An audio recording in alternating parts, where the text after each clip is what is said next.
Hello. Recently, I spent a couple of days in Durham City. It's a lovely little place up in the north of England. Gorgeous streets, very historical, but they've got a wonderful cathedral there. Durham Cathedral, absolutely gorgeous, and a castle there as well.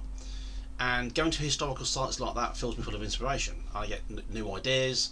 I see things in my head happening on the grounds, on the battlements, or the towers, and yeah, it serves as a great source of inspiration. And sometimes I need little breaks like that just to go to some place just to recharge my batteries, because sometimes I've been gaming for so long now. Sometimes you might start running out of ideas. You might start to dry up a little bit. You might start to get a little bit stagnant. You know what I mean. You're just not feeling it. You know what I mean. You're not drawing it in. So it's a great. There's all sorts of different ways that you can sort of recharge your batteries and get your creative juices flowing again.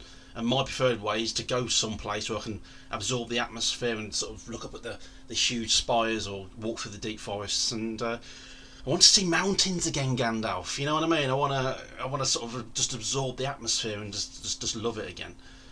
So I thought I would go back to some of my old articles that I used to write for RPG.net and I used to put on my old website. And I found one called Ping, What a Great Idea. So I figured I'd go through it a little bit and talk to you about what the sort of thing that you can do to sort of recharge your own batteries. So very simple little things, so that you can basically get back into the creative groove. Because sometimes you'll start running a game and you realise that it's not clicking. You're not feeling the story or the atmosphere, and and that feeds back to the players as well. Or you might be rehashing old ideas or old plot threads or old characters, and I mean that can be annoying for you as a games master because that's unfulfilling, and it's a little bit embarrassing in some cases, I suppose. And it's a little bit unfulfilling for the players as well, because they don't want to be sort of treading old ground and going over old things and having that thing at the back of the head thinking, "Oh, I'm pretty sure we've been here before." You know what I mean? You don't want that as a games master. So my first idea, I've actually got a list, so excuse me if I keep glancing over to the wrong side of the camera. So the first thing you do is basically just give it a rest, take a break, sit back, relax, think about doing something else, play a board game for a couple of 3 weeks. Or let somebody else run the game. You play instead of GM. You know what I mean? Just sort of turn things around, sort of go into a bit of a cycle, get other people sort of running the games for you. Go back to what you enjoyed about gaming in the first place. You know what I mean? So just literally just take a step back from GMing, take a step back from putting the pressure on yourself and on the game to get it right, or to keep it going and keep it entertaining. Nobody's going to begrudge you just a couple of weeks. If you're running a long campaign, it's weekly, and you know what I mean, and it's regular. No one's going to begrudge you a couple of weeks or a month just to sit back and go, do you know what, guys? We'll leave it here on a cliffhanger. It's a mid-season break. Let's just take a breath and then we'll come back to it. You know what I mean? A lot of the time, that's what will do it, because whilst you're away from it, you'll re-find your passion for it again. Another thing you can do is basically go back to square one. If you are doing a massive campaign, it's absolutely huge and it's explosions and the gods are involved, you know what I mean? Oh, the world's going to end. Oh, only you can stop it because you were the chosen one from a village who treated you as an outcast, but now you know your true meaning. So you know what I mean? It's yeah, just dial it back in. We go back to square one. End that campaign, especially if it's if the campaign's getting really stagnant, it's going nowhere, and you see people getting frustrated. End it as best as you can, or put it to one side for a little while. Sort of again, just do a bit of a break and say, okay, we're going to try some short stories, and just go back to square one. Go back to the very beginning. Level one characters, rank one characters. The first few dice that you throw for a brand new character hot out the village. So, or the space station, whatever's your poison. Just sit back and just take it back to square one. And again, like I said before, try and rekindle what you really, really enjoyed about gaming. Go back to the basics, basically. Keep it small. That little dungeon, you don't need to save the world. A little dungeon on a village under a well, that'll be absolutely fine. Or there's a wrecked spaceship up there, let's go and investigate. It's not world shattering, the galaxy's not going to end. It's not going to be the rebirth of Darth Vader or the Palpatine, because somehow Palpatine returned. So, you just go up and just investigate a starship and solve a little mystery. Brilliant.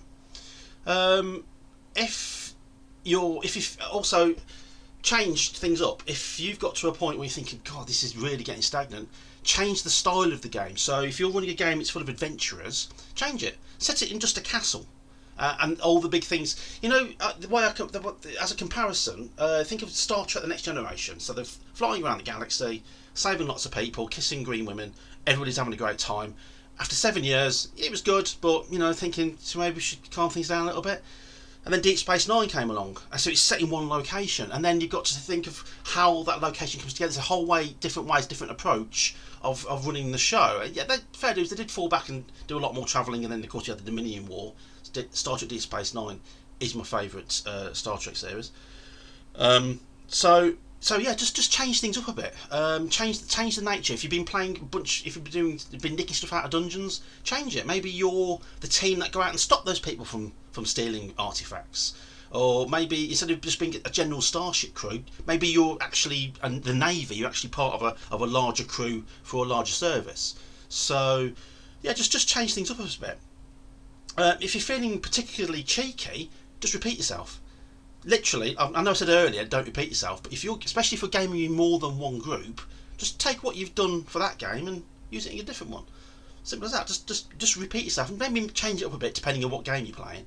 I was playing a Dungeons and Dragons game a long time ago, and it was AD&D, second edition, and there was an adventure. I can't remember for the life of me what it's called. It's on my shelf somewhere, but I'm not going to dig it out now. If I find it, I'll stick it in the description below.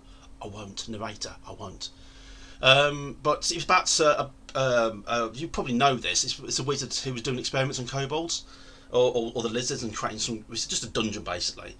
And I was also playing Buck Rogers, the 25th century game, the Mike Pondsmith game, also by TSI, using a version of the AD&D second edition rules.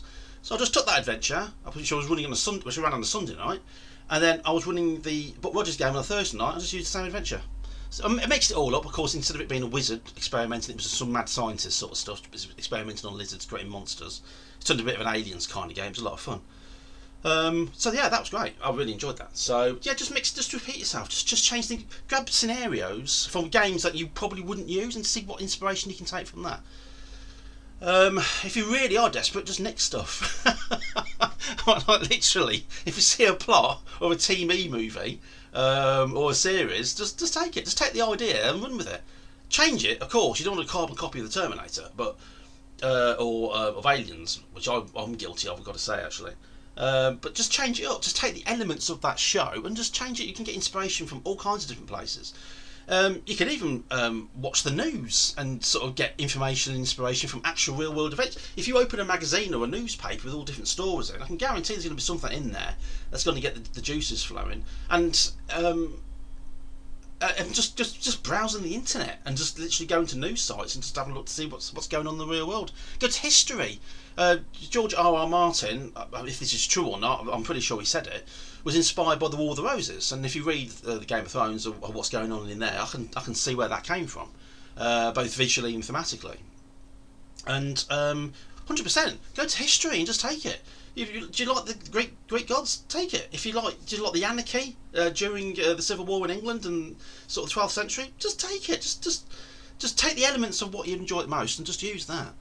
And then finally, what have I got written here? Swap meet. So go to conventions, go to meetups, go to group meetings, go to friendly local gaming stores. We've got to keep the brick and mortar stores alive. Go to those places and just chat with other gamers, find out what they're doing, find out what they're having fun with. Talk about their adventures, talk about the sort of games that they're running, and if you're bouncing ideas, because you might have a chat, you might have two Gamesmasters running exactly the same game, we're both running Star Wars D6 first edition, and this is how we're doing it. And you might look at each of them and go, do you know what, I'm going to try that. And then you've got an entire, you could base an entire campaign over their ideas. All it takes is just listening to somebody who might be saying or talking about something that you've not thought of, and bang, you've got yourself either another adventure or another campaign. So it's always worth chatting to people. But it's just events that happen in everyday life can inspire you as a GM. But yeah, I mean, they're just a few pointers. No doubt you've got your own and you've got some ideas as how you do it. So by all means, let us know down below and share your ideas and thoughts. And so yeah, that's pretty much it. I thought I'd make a quick video. I'm in at 9 minutes 30 seconds, and yeah, I'm kind of happy with that. So thanks a lot. Ta-ra.